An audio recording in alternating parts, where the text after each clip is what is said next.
दोस्तों, स्वागत है आप लोगों को रहीम एजुकेशन में। तो पीछे की वीडियो में हमने देखा कि क्लास 10 के चैप्टर नंबर 8 यानी कि त्रिकोणमिति के बारे में। तो हम लोगों ने त्रिकोणमिति के इंट्रोडक्शन के बारे में समझा, अच्छे से जाना कि त्रिकोणमिति होता क्या है। तो आज हम त्रिकोणमिति के चैप्टर नंबर 8 में प्रश्नावली के ऊपर पहुँचे हैं। प्रश्नावली में हम लोग क्वेश्चन आंसर को डील करेंगे। तो सबसे पहले हमको पता होना चाहिए कि समकोण त्रिभुज में साइन थीटा, कॉस थीटा और टेन थीटा क्या होता है। तो इसके लिए मैंने एक पिछले वीडियो बना चुका हूँ, उसके ऊपर आप लोग सबसे पहले जाके पीछे वीडियो देखिए। उसके बाद इसमें जो क्वेश्चन आंसर होता है उसके बारे में आप लोग अच्छे से समझ पाएंगे। तो सबसे पहले हम एक समकोण त्रिभुज बनाते हैं और उसके बारे में जानते हैं कि साइन थीटा का मान p/h होता है, यानी कि कैसे होता है उसके बारे में जानेंगे। तो सबसे पहले हम इसको मिटाते हैं और एक समकोण त्रिभुज बनाते हैं। तो सबसे पहले हम लोग समकोण त्रिभुज बनाते हैं। मान लीजिए कि त्रिभुज ए, बी और सी समकोण त्रिभुज है जिसमें कोण भी 90 डिग्री है। तो हमने बताया कि 90 डिग्री के सामने वाले भुजा को हम लोग कर्ण कहते हैं। ये वीडियो हम बना चुके हैं पहले, आप लोग पीछे की वीडियो देख लेंगे। उसके बाद सारे के सारे क्वेश्चन को हम आसानी से डील कर पाएंगे। तो 90 डिग्री के सामने वाले भुजा को हम लोग कर्ण बोलते हैं। और जो अज्ञात थीटा होता है जिसके माध्यम से हमको त्रिकोणमिति के अनुपात के बारे में जाना जाता है, उसके सामने, यानी कि मान लीजिए हमको ये थीटा दिया है, इसके सापेक्ष हमको बोल रहा है, तो इसके सामने वाले भुजा को हम लोग लंब बोलते हैं। इसके सामने वाले भुजा को हम क्या बोलते हैं? लंब बोलते हैं। और इसको कर्ण बोलते हैं।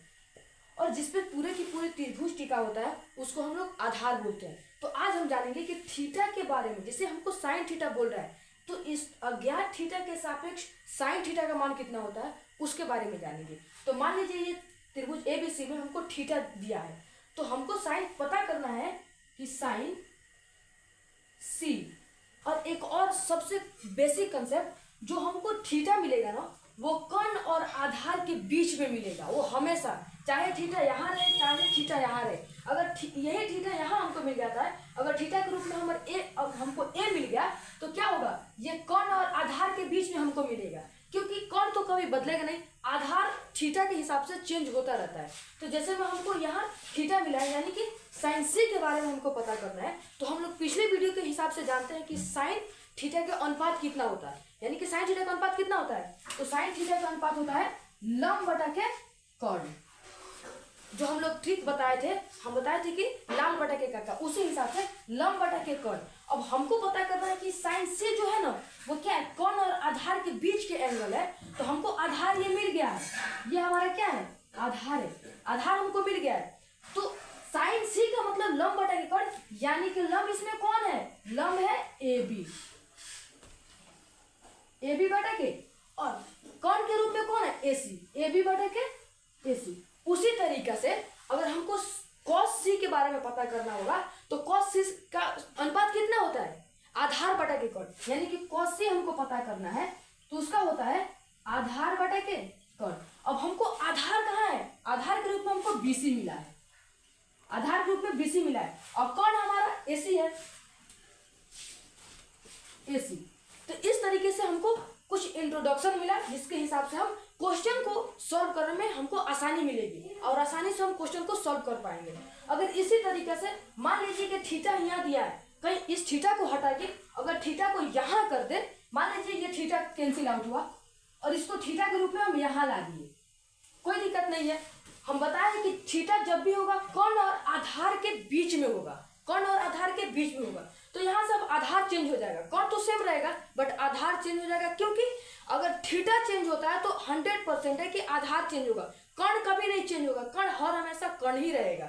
इसके लिए अगर अब थीटा हमको यहाँ आ गया तो उसको हम बताया है ना कि कर्ण और आधार के बीच में थीटा मिलेगा, तो अब आधार ये नहीं हो पाके सीधा हमको आधार ये मिल जाएगा और इसको हम लंब बोल देंगे। सेम चीज, थीटा के चेंज होने से आधार चेंज हो जाएगा। अब यहाँ आधार ये हो गया, क्योंकि थीटा के सामने वाले भुजा को लंब बोलते हैं। ये भी दिमाग में होनी चाहिए कि थीटा के सामने वाली भुजा को लंब बोलते हैं। अब यहाँ पे अब हमको साइन ए के बारे में अगर पता करना हो, साइन ए के बारे में, तो हमको क्या करना है? साइन थीटा का मान होता है लंब बटा के कर्ण। तो अब लंब बटा के कर्ण के रूप में कौन है? लंब बटा के कर्ण। अब लंब बटा के कर्ण, लंब हमारा कौन है? थीटा के सामने वाला, यानी कि BC। BC बटा के कर्ण क्या है AC, कोई दिक्कत नहीं। उसी तरीके से अगर हमको cos A के बारे में पता करना होगा तो cos A का मतलब क्या होता है, आधार बटा के कर्ण, आधार बटा के कर्ण। क्योंकि इसको याद करने के लिए हम एक बहुत अच्छा सटीक ट्रिक लाए थे, लाल बटा के काट का, यानी कि LAL KA। इसको हमको हर हमेशा याद रखना है, ये हमको एग्जाम तक याद रखना पड़ेगा किसी भी हाल में। उसी तरीके से अगर cos A के बारे में पता करना है तो आधार इसमें कौन है, AB, यानी कि AB बटा के कौन क्या है AC। अगर ये चीज हमको समझ में आ गई, आप लोग स्क्रीनशॉट ले सकते हैं इसको, अगर ये चीज आपको समझ में आ गई तो क्वेश्चन को सॉल्व करने में कोई दिक्कत नहीं है, बिल्कुल चुटकी का खेल है, 2 मिनट में क्वेश्चन को आप लोग सॉल्व कर पाएंगे। तो उम्मीद करते होंगे कि आप लोग बहुत अच्छे से इस चीज को समझ पाए होंगे। अगर आप लोग समझ गए होंगे तो क्वेश्चन को 2 मिनट के अंदर में चुटकी के साथ सॉल्व कर पाएंगे। इसी चीज को क्वेश्चन के ऊपर अप्लाई करते हैं। तो सबसे पहले अब इसको हम मिटाते हैं, कटअप करते हैं, और इसी चीज को हम लोग क्वेश्चन के ऊपर अप्लाई करते हैं। अगर ये अच्छे से समझ में आ गया तो कोई दिक्कत नहीं, क्वेश्चन को सॉल्व आसानी से कर पाएंगे। तो इस चीज को हम यहां लिखते हैं सबसे पहले। दूसरा चीज क्या बोल रहा है, हमको बोल रहा है कि साइन C और cos C के बारे में पता करना है हमको, कोई दिक्कत नहीं है, इसको थोड़ा सा हटाते हैं। तो हमारा क्वेश्चन क्या कह रहा है कि त्रिभुज ABC में जिसका कोण भी समकोण है। तो सबसे पहले त्रिभुज ABC हम बना लेते हैं।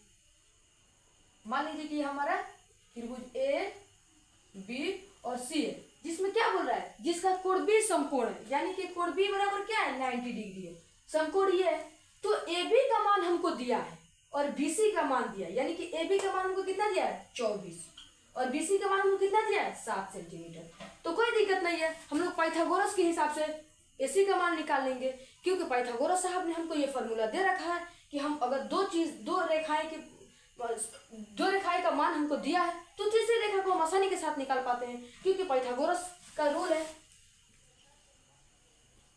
पाइथागोरस के हिसाब से अगर हम देखते हैं तो क्या होता है, कर्ण का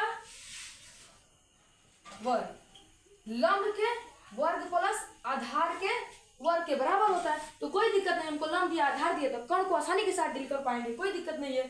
तो कर्ण यानी कि कर्ण हमारा क्या है AC है, AC के स्क्वायर बराबर के लंब का स्क्वायर कितना है 24 का स्क्वायर प्लस BC यानी कि आधार के कितना है 7, कोई दिक्कत नहीं है।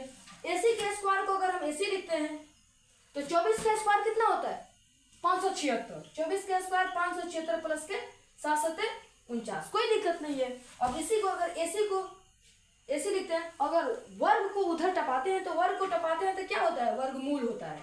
तो 576 प्लस के 49 यानी कि क्या हो गया, हमको AC का मान कितना आ गया रूट अंडर 625, रूट अंडर 625। अब रूट के अंदर अगर 625 है, इसका हमको क्या मिलता है, यानी कि AC का मान हमको कितना मिल गया 25, AC का मान हमको कितना मिला 25, क्योंकि 625 का वर्ग ही होता है 25। तो हमें AC के रूप में क्या मिल गया 25 सेंटीमीटर। तो कोई दिक्कत नहीं है, अब इसको AC मिल गया, AB मिल गया, BC मिल गया, तो इसको हम क्वेश्चन के ऊपर अप्लाई करते हैं कि क्वेश्चन क्या है। तो इसके हिसाब से इसको आप स्क्रीनशॉट ले लीजिए, उसके बाद दूसरे क्वेश्चन को सब आसानी से कर पाएंगे। तो आप लोग स्क्रीनशॉट ले लिए होंगे, चलिए इसको थोड़ा सा मिटाते हैं।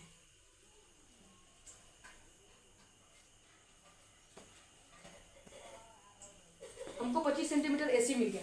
तो अब क्या कह रहा है कि साइन A का मान निकालना है हमको, साइन A का मान, यानी कि थीटा हमको कहाँ दिया है, यहां दिया है। तो हम लोग जानते हैं कि थीटा के सामने वाला भुजा को लंब, और कर्ण हमारा ऐसे कर्ण हर हमेशा ये कर्ण ही रहेगा, और हमको ये क्या मिल गया आधार मिल गया। इसके सापेक्ष, इस थीटा के सापेक्ष हमको आधार ये मिला है, ठीक है। तो हमको क्या निकालना है साइन A का मान, क्योंकि अब साइन A बराबर हमको क्या मिला, तो साइन थीटा का मान क्या होता है कर्ण बटा के लंब बटा के कर्ण, तो लंब बटा के कर्ण। अब इसमें लंब कौन है BC, यानी कि BC बटा के AC। तो BC कितना है हमको 7 सेंटीमीटर, और AC कितना मिला हमको 25। तो साइन A का मान कितना मिला हमको 7/25। उसी तरीके से हमको क्या पता करना है, cos A का मान पता करना है। तो कोई दिक्कत नहीं है, यहाँ पे cos A लिखते हैं, क्योंकि cos थीटा का मान क्या होता है, आधार बटा के कर्ण। तो इसमें आधार कौन है, AB। हमको AB आधार मिला और AC कर्ण मिला, तो कोई दिक्कत नहीं। AB का मान कितना है, 24 सेंटीमीटर, कोई दिक्कत नहीं। और AC का मान कितना है, 25 सेंटीमीटर। हमारा आंसर आपके बोर्ड पे है, कोई दिक्कत नहीं है। उसी तरीके से हमको क्या बोल रहा है, साइन C, यानी कि इस थीटा को हटा के यहाँ पे ला दिया है, क्वेश्चन को थोड़ा सा रोटेट किया है, कोई ज्यादा नहीं है, थोड़ा सा। इसके बारे में हम बताएं, अभी जस्ट बताएं, बस इस थीटा को यहाँ से हटाना है हमको और यहाँ ला देना है, तो कोई दिक्कत नहीं है। थीटा को हटाने से क्या चेंज होता है, आधार, उससे बढ़ के उससे ज्यादा कुछ भी चेंज नहीं होता है। बस थीटा को आप चेंज किए, आधार बिल्कुल ही चेंज हो जाएगा। अब आधार हमको ये मिल जाएगा जो कि पहले लंब था, अब इसको हम आधार लिखते हैं और इसको अब लंब बोलते हैं, क्योंकि थीटा के सामने वाले भुजा को हम लोग लंब बोलते हैं, कंफर्म होना चाहिए, इसको लंब बोलते हैं। तो सबसे पहले आप लोग इसको स्क्रीनशॉट ले लीजिए, उम्मीद करते हैं स्क्रीनशॉट ले लें। इसको थोड़ा सा कटअप करते हैं। अब हमको क्या पता करना है, साइन C के बारे में, क्योंकि साइन C यहाँ पे कुछ भी नहीं, केवल थीटा को चेंज किया है, कोई दिक्कत नहीं है। थीटा को चेंज करने से हम लोग थोड़ी ना चेंज हो जाएंगे, हम लोग तो चुटकी के साथ सॉल्व करेंगे, कोई दिक्कत नहीं है। उसी तरीके से क्या है, अब हमको साइन C के बारे में पता करना है, तो कोई दिक्कत नहीं, केवल आधार में तो चेंज हुआ ना, कोई दूसरा चीज थोड़ी चेंज हुआ, तो आधार को चेंज हो जाने से कोई दिक्कत नहीं है। अब सेम चीज क्या है, लंब बटा के कर्ण, यानी क्या, लंब बटा के कर्ण, क्योंकि साइन थीटा का मान ही होता है लंब बटा के कर्ण। अब हमको पता करना है कि इसमें लंब कौन है। थीटा के सामने वाली भुजा को लंब बोलते हैं, यानी कि लंब का मान कितना है, 24 है, और कर्ण कितना है, 25 सेंटीमीटर, कोई दिक्कत नहीं। साइन A का मान हमको 24/25 मिल गया।